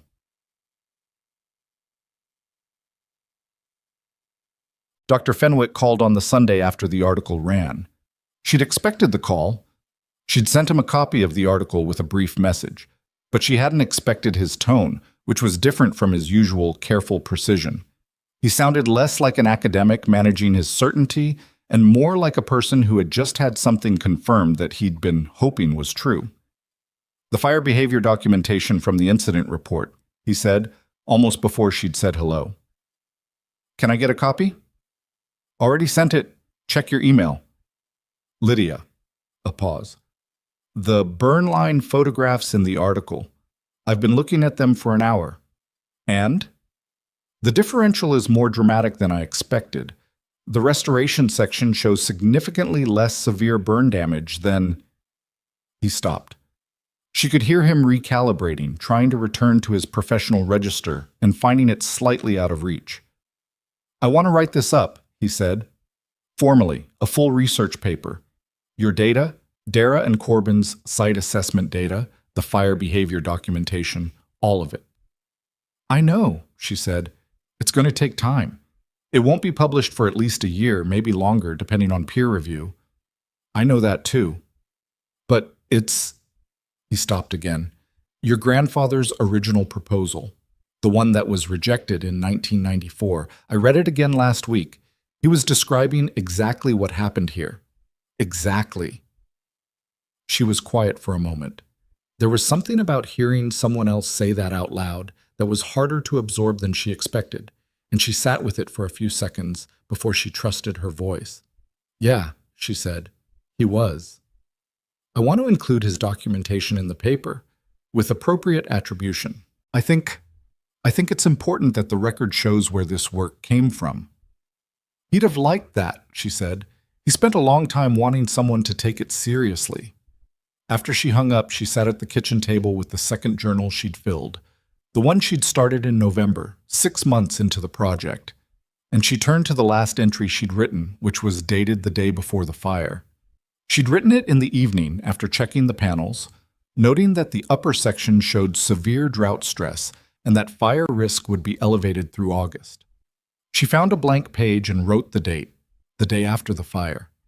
And then she sat for a while thinking about what to put down, because there was too much to put down all at once, and she had learned from Walt and from the work itself that the discipline wasn't in having things to say. It was in choosing which things were worth saying. She wrote, "Lower section held, root systems survived, regrowth already visible in patches. The mountain held what we gave it." Then she closed the journal and went to check on the herd. Chat. The first rancher showed up 9 days after the fire. His name was Gerald Pruitt. He ran a 300-acre operation on the northeast side of the county that had escaped the fire's path but had been watching the smoke for a week with the particular dread of someone who knows the conditions that produced this disaster haven't changed. He was 64 years old, sun-damaged in the way of men who have worked outdoors their entire lives, and he had the careful, evaluating look of someone who has been doing things one way for a long time and is considering, with significant discomfort, the possibility that there might be another way. He stood in the yard and looked at the ridge for a while. She let him look. "I read the article," he said. "Okay." "And the fire report. My son found it online." "Okay." He looked at her. "I got 200 acres on my east face that I can't do anything with. Been trying to clear it for 10 years. Too steep for machines. Too close to the creek for herbicide." She had heard variations of this statement 4 times in the past week. Each time, some part of her wanted to point out that this was the same land those same people had been managing, or not managing, for decades, while Walt Mercer tried to tell them what was possible, and nobody listened. But she didn't say that, because it wasn't useful, and Walt himself hadn't been the kind of person who needed other people to admit they were wrong. He just wanted to do the work. "I can come look at it," she said, "but I want to be straight with you about what this is. It's not fast, it's not cheap to set up, and it's not going to look like anything for at least a year." Pruitt nodded slowly. "The article said your grandfather had the idea." "The article was right. Walt Mercer." He said the name the way people say the names of people they didn't know well enough while those people were alive. "I bought some fence posts from him once, long time ago. Seemed like a man who knew what he was talking about." "He did," she said. "He really did." She scheduled a site visit for the following week. By the end of that same day, she had 2 more calls from ranchers in the county asking the same questions Pruitt had asked. She answered them all, set up site visits where she could, and spent the evening making a list of everything she was going to need if this was actually going to become something larger than 1 ridge and 1 stubborn woman with 18 goats. The list was longer than she was comfortable with. Dale came up on a Wednesday afternoon, which had become something close to a regular thing. Not by agreement, but by accumulation, the way habits form when 2 people find they have more to discuss than either of them initially expected. He walked the burn line with her, the way he'd walked the ridge on his first real visit almost a year earlier, except that this time he was looking at something that had proved itself in a way that neither of them had been fully certain it would, and that changed the quality of his silence. "3 more ranchers have called me," she said, as they stood at the eastern edge of the lower section where the burn had been lightest. Pruitt, Hawkins, and somebody named Delaney from over near the county line. "Terry Delaney," Dale said. "He's got rough country on his south face. Been in the family 3 generations. Can he be worked with?" Dale thought about it. "He's stubborn, but he's not an idiot." "Good enough," she said. "That's most of what I need." Dale picked up a handful of the burn-darkened soil and turned it in his hand. "Your soil still looks different than mine," he said, "even after the fire. The root systems changed the structure. Fire doesn't reach that deep." He let the soil fall. "How many more animals do you need if you're taking on Pruitt and the others?" She'd been doing this math for a week. Minimum 30 additional animals, maybe 40. And I need another person, someone who can run a rotation schedule and knows how to read land. Dale was quiet for a moment. Then, "My son's been interested in what you're doing. Marcus told him about it. He's 22, he's been helping me on the cattle operation, but He paused. "He asks different kinds of questions than I do." She looked at him. This was another thing that cost him something, she could tell. Not because he was reluctant to offer his son, but because admitting his son thought differently than he did was its own kind of acknowledgement. "What kind of questions?" she said. "The kind that start with why instead of how," Dale said. She thought about that. "Send him up," she said. "I'll talk to him." They walked the east boundary in silence for a while. The sky above the burned upper section was clear. The smoke had finally thinned out over the past week, and the standing gray skeletons of the dead cedar showed against it in a way that was almost architectural. Not beautiful exactly, but not without its own honesty. "I've been thinking about what you said," Dale said, "about Walt. I said a lot of things about Walt. That he didn't hold grudges." He paused. "I've been thinking about whether I could say the same about myself." She didn't say anything. This wasn't a conversation that needed her input. "I was hard on him," Dale said. Not cruel, but I was the loudest voice in this county telling people that Ridge was a lost cause, and Walt knew I was saying it." He was quiet for a moment. "He still waved at me every time I passed his gate." "That sounds like him," she said. "Yeah," he exhaled through his nose. "I want to put some money into this. Not a loan, a real investment. Whatever you need to expand. Equipment, animals, whatever." He said it quickly, the way you say something you've been holding on to and need to release before you can think about it too hard. "I know I don't have any right to be part of it. I know I probably don't deserve to be. But I want to do something that's actually useful instead of just telling you I was wrong." She stopped walking. He stopped a step ahead of her and turned around.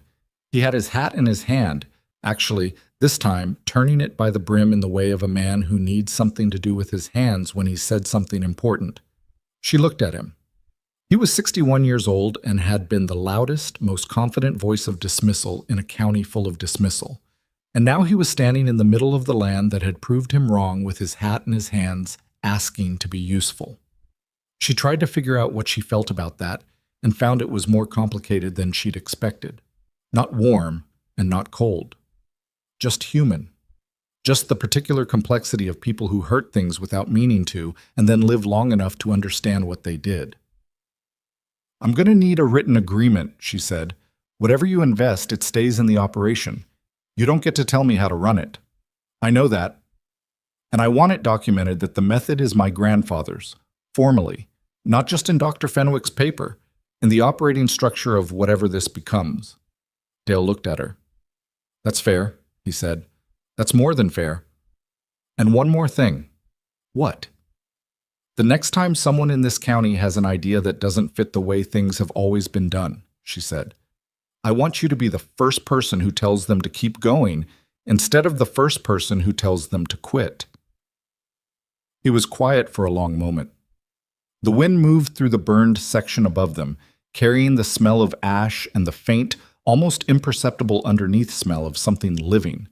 The soil, she knew, was already beginning to process the organic matter the fire had left behind.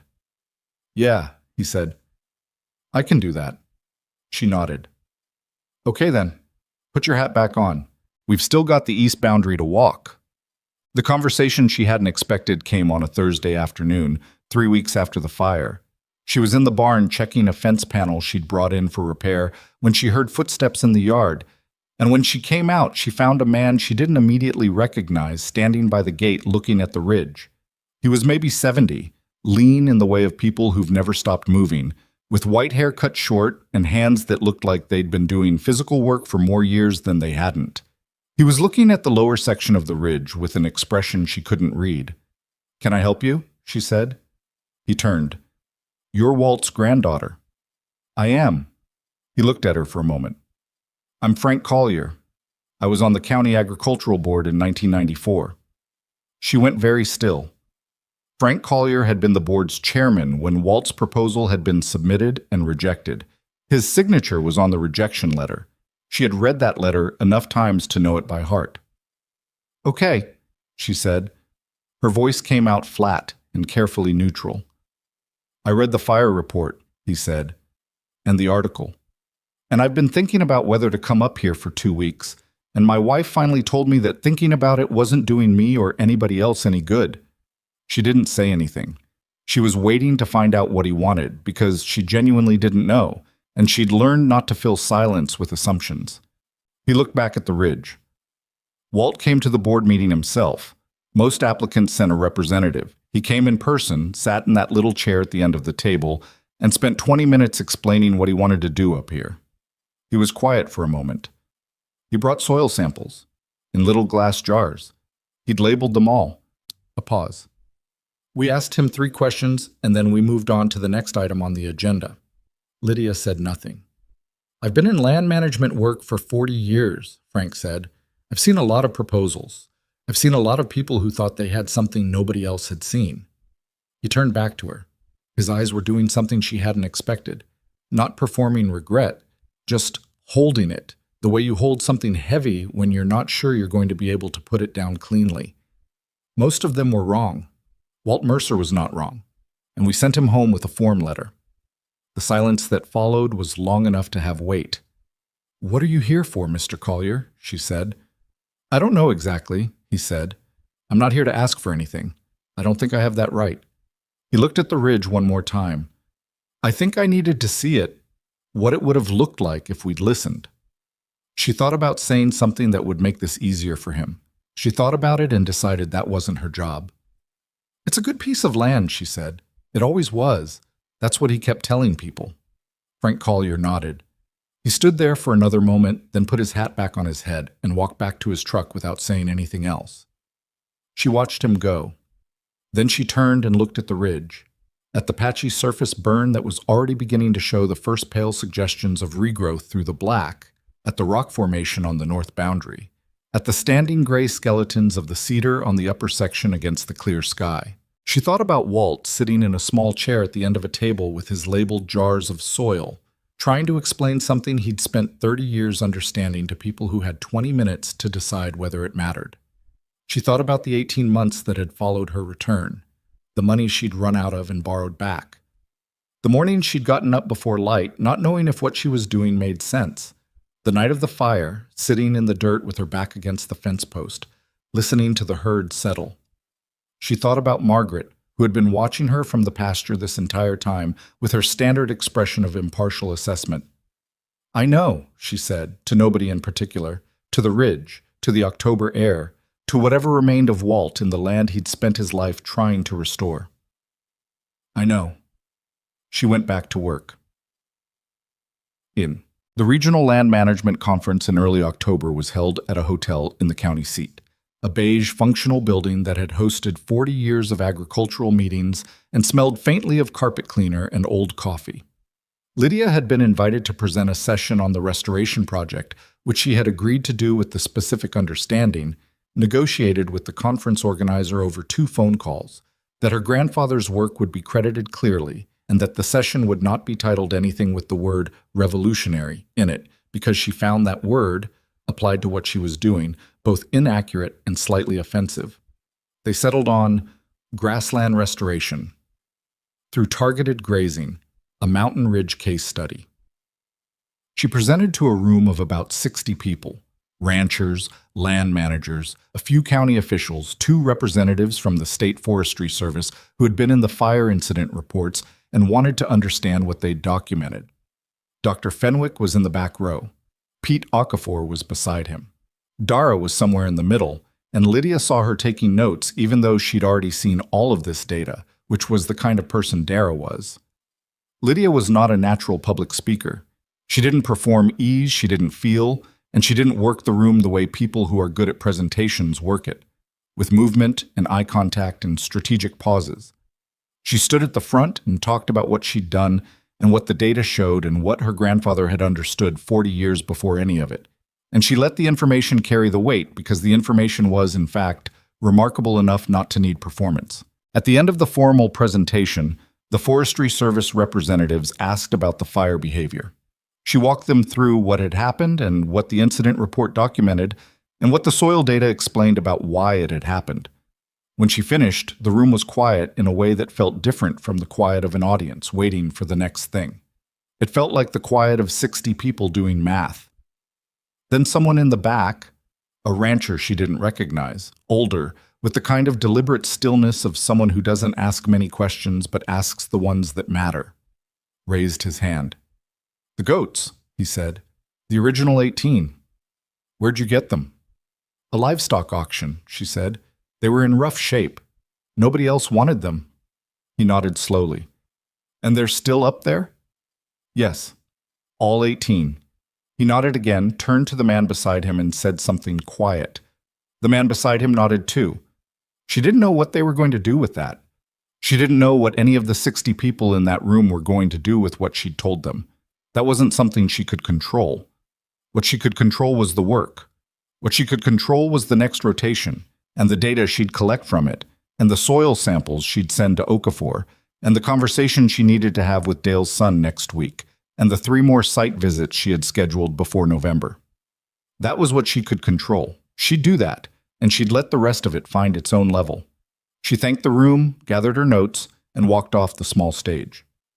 Dr. Fenwick met her at the edge of the room with a cup of the bad conference coffee, which she accepted because she needed something to do with her hands. "Good," he said simply. "It was fine," she said. "It was good," he said. "Your grandfather would have been—" "Don't," she said quietly, not unkindly, just with the specific tiredness of someone who has heard that sentence started too many times in the past month and doesn't have the energy to absorb it one more time tonight. Fenwick stopped. He looked at her for a moment and then nodded. "Fair enough," he said. She drank the bad coffee. Outside the beige hotel, the October air was cooling fast, and through the glass doors she could see the parking lot and the dark hills beyond it, and somewhere beyond those hills, 40 minutes up a road most people had given up on, a ridge that wasn't finished yet, not even close. Part 5. Louis. Viết 4.500 từ liên kết liền mạch với các phần trước trong câu chuyện và hối thoại tạo thành một câu chuyện liền mạch khi ghép lại. Mỗi phần liền mạch với phần trước không giới thiệu lại câu chuyện ở đầu phần mới, liên kết các phần của câu chuyện một cách liền mạch, sử dụng câu chuyện tiếp giữa các phần. Duy trì chủ đề, tránh ngắt quãng đột ngột, không sử dụng gạch đầu dòng hoặc tiêu đề phụ, phong cách kể chuyện Mỹ, Hoa Kỳ, giống văn giàu cảm xúc. Kể theo ngôi thứ 3, giữ đồ kịch tính không viết lan man, có quan điểm cá nhân, thông điệp, bài học, góc nhìn con người. Nhân vật không hoàn hảo, hội thoại tự nhiên, tránh ngôn ngữ văn chương sáo rơi và cụm từ AI điển hình. Việt như nhà văn chuyên nghiệp, không như AI cố gắng nghe sang. Có yếu tố con người, cầm miêu tả qua mượt mà và hoàn hảo, phần 5 giải quyết hết vấn đề và kết thúc trọn vẹn câu chuyện. Câu chuyện không nhắc đến Chúa. Louis trả lời trong mục tin nhắn không nhảy sang document, chỉ dần bắt buộc, không được xuất hiện trong nội dung truyện. Đây là một câu chuyện điện ảnh hoàn toàn hư cấu được tạo ra chỉ nhằm mục đích giải trí. Không đề cập hay ngụ ý rằng nó dựa trên sự kiện có thật, người thật hoặc câu chuyện có thật. Không sử dụng các cụm từ như dựa trên một câu chuyện có thật, theo ghi chép hoặc bất cứ điều gì tương tự. Tất cả các nhân vật, địa điểm, tổ chức và sự kiện phải hoàn toàn hư cấu. Show More Part 5. A Legacy That Changes the Frontier. The first snow of the season came early that year, arriving on a Thursday in late November before anyone had quite finished processing what the summer had been. Lydia woke to 2 inches of it covering the yard and the access road and the ridge above, and she stood on the porch with her coffee and looked at it for a long time. Snow changed the burn line's appearance, softened the distinction between the blackened upper section and the recovered lower ground, laid a uniform quietness across everything. For a few hours each morning, the mountain looked the way it might have looked before any of it happened. Before the drought, before the fire, before 18 months of daily work that had been difficult in ways she hadn't fully anticipated and was not finished being difficult. She finished her coffee and went to check the herd. This was still the first thing. It had been the first thing for 2 years now, and she didn't expect it to change. The routine wasn't a comfort exactly. It was more structural than that, the way a building's frame is structural. You don't notice it when it's working. You notice it when something's wrong. The herd was fine. 36 animals now, the original 18 plus 18 more that Dale had sourced over the spring and summer, distributed across 3 different rotation sections. Margaret was in the east pen, standing in the snow with her characteristic expression of mild contempt for conditions she had not approved.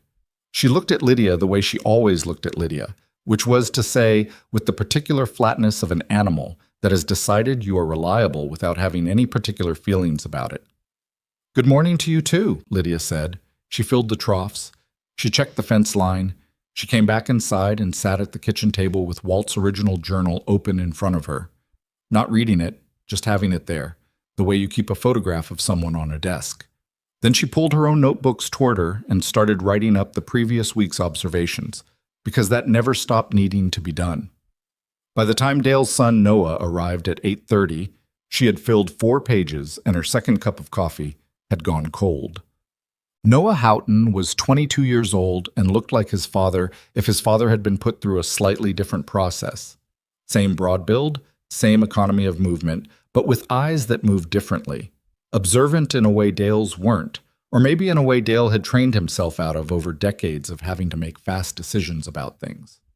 Noah looked at things the way you look at them when you're still trying to understand them rather than manage them. He'd been coming up to the ridge 3 days a week since September.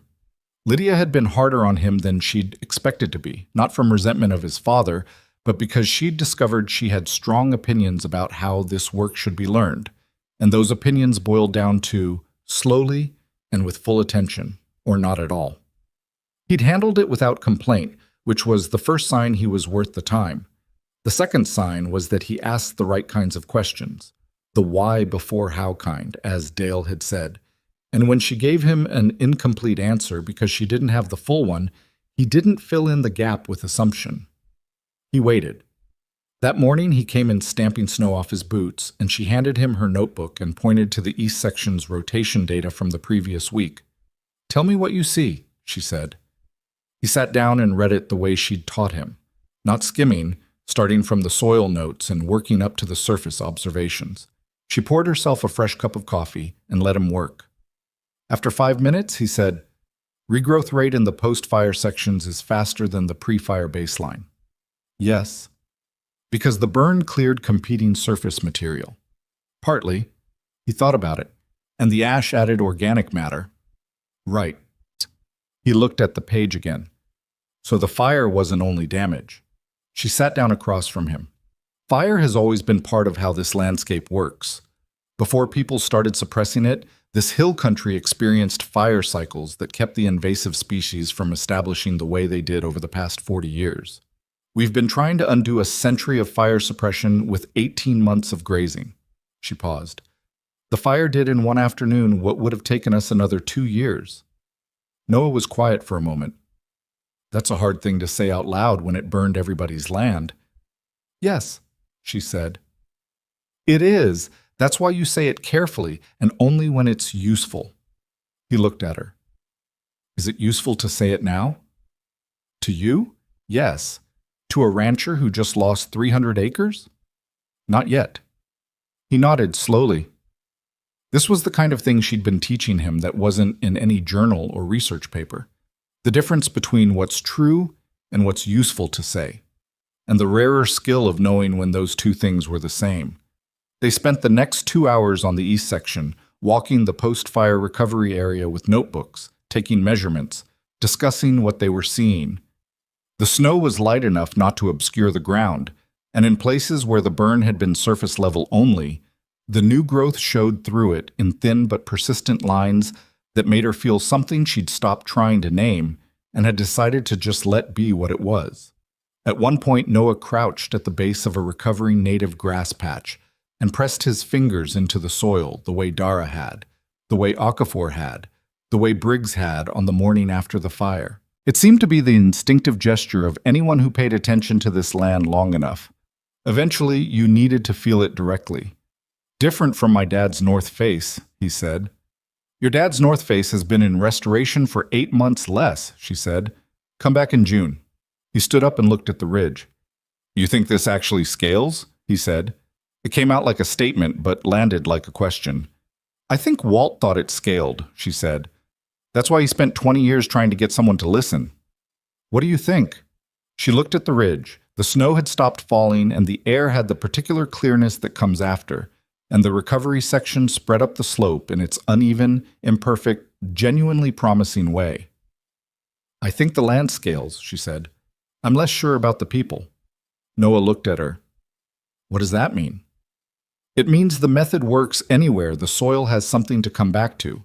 It means the goats do what they do regardless of whether anybody believes in them. She paused. The hard part isn't the restoration.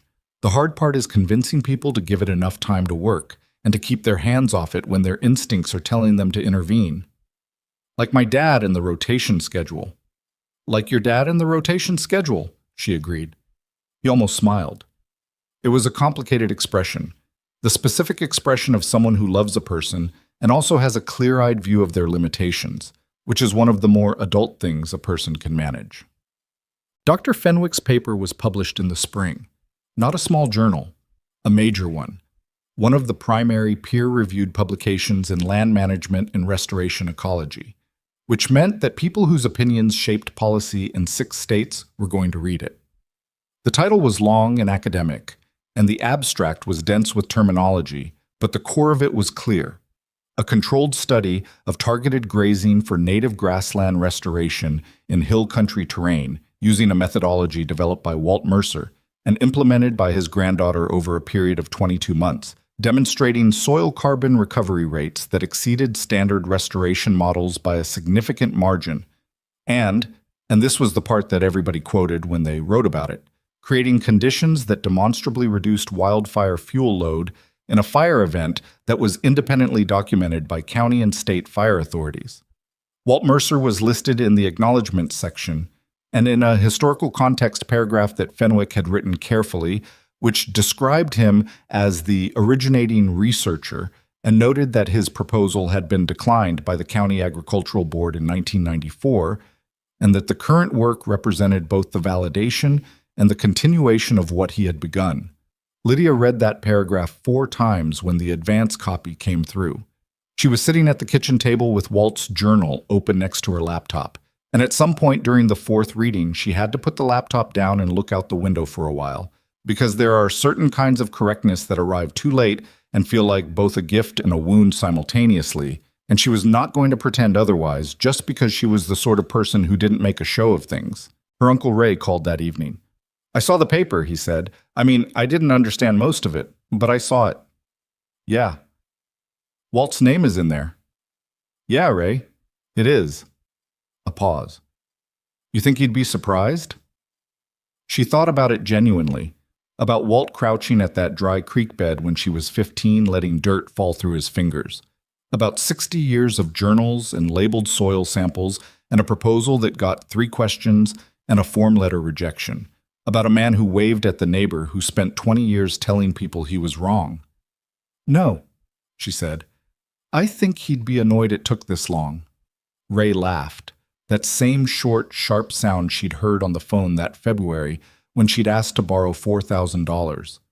Yeah, he said. That sounds right.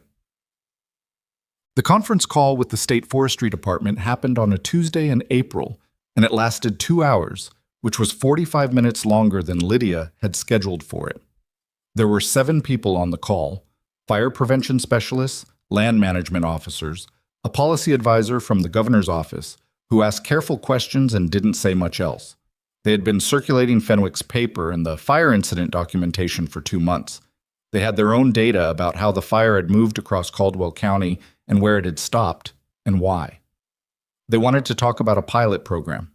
The specifics of the conversation were procedural and sometimes tedious and involved several conversations about funding mechanisms that Lydia found genuinely difficult to follow. But the shape of what they were proposing was clear enough. A 3-year program to implement targeted grazing restoration across identified high-risk fire zones in the state's hill country regions, using the methodology she and Walt had developed, managed by a coordinating organization they were looking to formalize. We'd want you involved in the program structure, the policy advisor said, in a leadership capacity. I'm not a policy person, she said. We're not asking you to be a policy person. We're asking you to be the person who knows what actually works. She sat with that for a moment. Outside the window of the 2-room house, the April Ridge was doing what the April Ridge now reliably did, showing green in the lower sections, the native grass coming back for its second full season stronger than the first, the way things come back when you give them what they need for long enough. I have conditions, she said. We expected you would. The program attribution has to include Walt Mercer's original research. That's not negotiable, and it's not about sentiment. It's about accuracy. Understood. The ranchers participating need proper training, not a handout. This doesn't work if people don't understand why they're doing it. You can't just put goats on land and walk away. Agreed. And the timeline has to be honest. No program benchmarks that require results before the land is ready to produce them. I've seen what happens when people need a win by quarter 3. They start cutting corners, they panic when the first season looks slow, and they undo 12 months of work in a week. There was a brief silence on the other end of the call. That's going to be a harder conversation with the funding structure, the policy advisor said. I know, Lydia said. Have it anyway. Another pause, then, we'll work on it. After the call, she sat at the table for a while, not doing anything in particular. Then she got up, put on her boots, and walked out to the ridge. Noah was up there with the herd, moving the east section panels for the week's rotation. He'd gotten better at reading the land. She could see it in the way he moved through it, which was different from how he'd moved through it in September. Less deliberate. More natural, the way things get natural when you've done them enough times in enough different conditions that your body starts doing them without requiring instruction from your brain. She walked up and helped him with the last panel, and they stood for a minute looking at the section the herd would work this week, a patch of recovering post-fire ground on the upper-lower ridge, the transitional zone between the burned area and the fully restored section, which was the most interesting ground on the property right now, from a data perspective, and also just from the perspective of watching something figure out how to come back. State Forestry called, she said, about the pilot program. You knew about that? He gave her a look that reminded her briefly of Dale. My dad mentioned it. She decided not to examine the information flow in that particular triangle. They want to move forward, 3-year program, multiple sites across the hill country. Noah turned to look at her. You said yes. I said I had conditions. But you're going to do it. She looked at the recovering section. A pair of the younger goats were already working the near edge of it, heads down and focused in the particular way animals are focused when they're doing something they're built for. Yeah, she said, I'm going to do it. He was quiet for a moment. You're going to need more people. I know. People who know what they're doing. That's the hard part, she said. Finding people who'll slow down enough to actually learn it instead of thinking they already know it. He looked back at the herd. I can help with that. She looked at him. He said it the way young people sometimes say serious things, without particular ceremony, just placing the statement on the table and letting it be there. You've been doing this for 7 months, she said. I know. That's not enough to teach someone else. I know that too. He paused. But I know enough to help you figure out who's going to be good at it and who isn't. She considered him for a moment. This 22-year-old with his father's build and his own set of eyes, standing in the snow-remnant mud of an April ridge that had been burned and survived and was in the process of deciding what it was going to be next. How would you do that? She said. Take them out here, he said simply. Give them a notebook and tell them to write down what they see, and then read what they wrote. She thought about that. It was the same test Walt had applied in one form or another his whole life, not asking people what they knew, but watching what they noticed. Whether they could be still enough and patient enough to actually see what was in front of them instead of what they expected to see. Yeah, she said, that would work. Gerald Pruitt's east face had its first full season of restoration that spring, and she visited it in May with Noah and Pete Okafor, who drove up from the university with a soil sample kit and the focused enthusiasm of someone whose paper had just been published, and who was now collecting the follow-up data with the specific pleasure of a person whose work has acquired momentum. The Pruitt land was rougher than the Mercer Ridge, stonier, with a more severe pitch in the lower sections that made the footing unpredictable. But the bones were good. She'd said that on her first visit, and she still believed it, and 8 months of targeted grazing on the worst sections had begun to prove it in the way that only time proves things.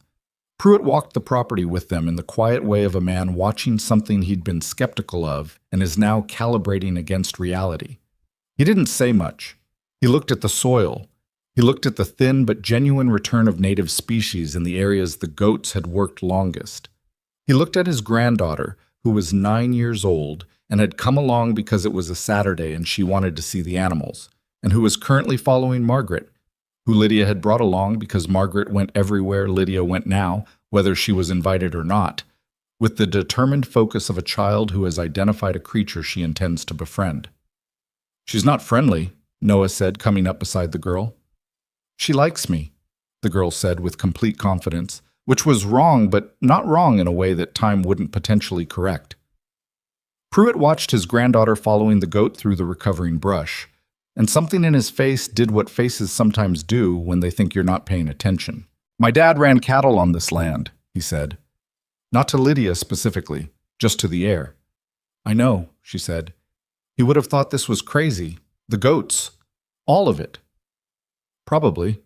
Pruitt looked at the recovering section set, at the soil that was darker than the surrounding ground, at the native species pushing back through the loosened dirt. But he also would have looked at this and not been able to say it wasn't working.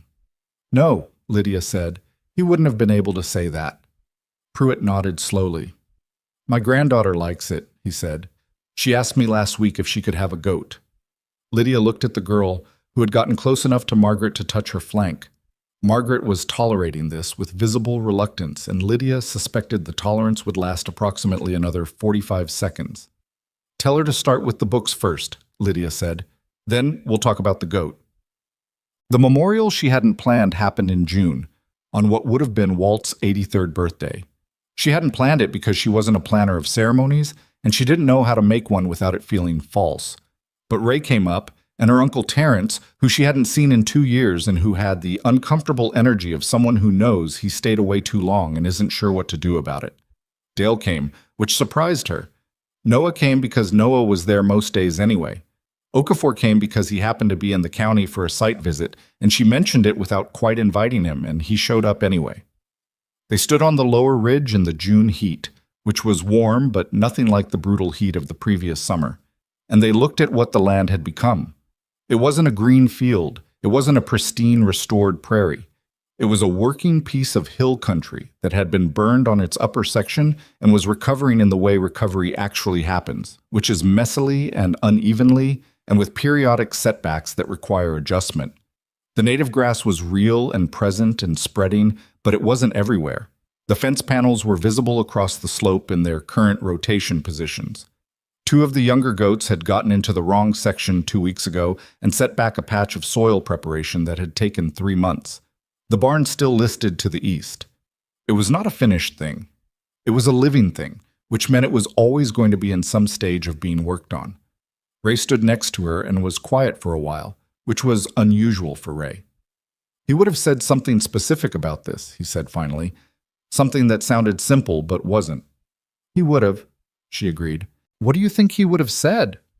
She looked at the ridge. She thought about 60 years of notebooks, about labeled soil samples in glass jars that 3 people on a county board had given 3 questions before moving on to the next agenda item. About the particular stubbornness of a man who kept going, not because he was certain he was right, but because he believed the land was worth what it was going to take. "I think he would have said something about the soil," she said. "He always came back to the soil, how it holds things, how it remembers." "That sounds like him," Ray said. "The mountain remembers things," she said, and she wasn't quoting him exactly, but she was close enough. "We just stopped listening." The wind came up the ridge the way it usually did in the early afternoon, moving through the native grass in the lower section with that particular sound that was different from the sound of dry scrub, fuller, less hollow, the sound of something that has enough structure to catch the air and hold it for a moment before letting it go. Nobody said anything for a while. That was fine. There are certain kinds of moments where saying things is the thing that would ruin them. The state pilot program began in the fall. 3 sites, 60 goats sourced from across the region, 4 people trained by Lydia and Noah over a 6-week period that was more intensive than Lydia had designed it to be and less intensive than she felt it should have been, which she decided to accept as the reality of working within a structure that had timelines she didn't entirely control. She made her peace with imperfect things. It was an ongoing negotiation. The research paper generated 2 follow-up inquiries from land management programs in neighboring states. Okafor was leading his own site study now, with Dara as his co-investigator, at a fire-affected region 2 counties north. Fenwick was advising 3 separate restoration projects that had cited his paper in their proposals. The work had acquired the specific momentum that happens when an idea that was always right finally reaches enough people who can use it. She kept her notebooks. She walked the ridge every morning before anything else, in every weather, because the ridge was the thing she'd committed to and everything else was downstream of it. The native grass in the original lower section was in its 3rd year now and was behaving the way Fenwick's models predicted mature restoration would behave, self-sustaining in a way that the first 2 years had not been, holding its gains through the dry spells, recovering faster from disturbance, beginning to provide the kind of erosion resistance and water retention that changed how the whole watershed functioned. Margaret was 5 years old. She had ceased to tolerate Pruitt's granddaughter, who was now 10 and persistent, and had progressed to something that could charitably be described as acknowledgement. The girl came up with her grandfather on Saturdays and wrote things in a notebook she'd bought herself, and sometimes she asked questions that Lydia answered carefully and completely, the way Walt had answered her questions when she was young and didn't know yet that she was learning something. One Saturday in October, almost exactly 3 years since she'd driven that rusted trailer up Route 9C with 18 sick goats and $847 in a checking account and a folder of papers that made her hands shake, the girl asked her a question that stopped her mid-sentence. They were standing at the edge of the upper section, which had been recovering now for over 2 years since the fire, and had progressed from black ash to thin scrub to something that was beginning, in places, to look like what Walt's journal said it had looked like 70 years ago. "How did you know it would work?" the girl said. Lydia looked at the ridge. It was the question people had been asking her for 3 years in various forms, at conferences and interviews from other ranchers who stood in their own damaged land and needed to know before they could commit. They all wanted the answer to be something they could take home and use, a method, a data point, a scientific principle they could hold on to when their own doubts started pulling at them. She thought about the honest answer, not the useful answer, the honest one. "I didn't," she said. "Not for certain." The girl looked at her. "Then how did you start?" Lydia thought about that, about a livestock auction and 18 sick goats and a room full of men who laughed, about a man who crouched at a dry creek bed and let dirt fall through his fingers and said, "This mountain remembers things," about herself standing in the yard on the first night, watching those animals spill out of the trailer into the evening light and thinking that she had no idea if any of this was going to work and that she was going to do it anyway. "My grandfather believed something that he couldn't prove yet," she said, "and I believed him." She paused. "That's not nothing. That's actually most of it." The girl was quiet for a moment, looking at the ridge with the kind of focused, unperformed attention that most adults have to work to maintain, and some children still do naturally. Then she opened her notebook and wrote something down. Lydia didn't ask what. Some things you write down because you need to keep them, and the keeping is between you and the page. She knew that better than most. She looked out at the ridge one more time, at the 3rd-year native grass in the lower section and the 2nd-year recovery in the post-fire zone, and the upper sections that were slow but moving, always moving, doing what the land does when you give it what it needs and then get out of its way. At the fence panels and the water lines and the barn that still listed east and probably always would. At the morning light coming across the hill country in the long, flat way of October, when the sun is low enough to illuminate rather than bleach, and everything on the slope cast a shadow that showed you exactly what was there. It wasn't finished. It was never going to be finished, not in the way finished usually means.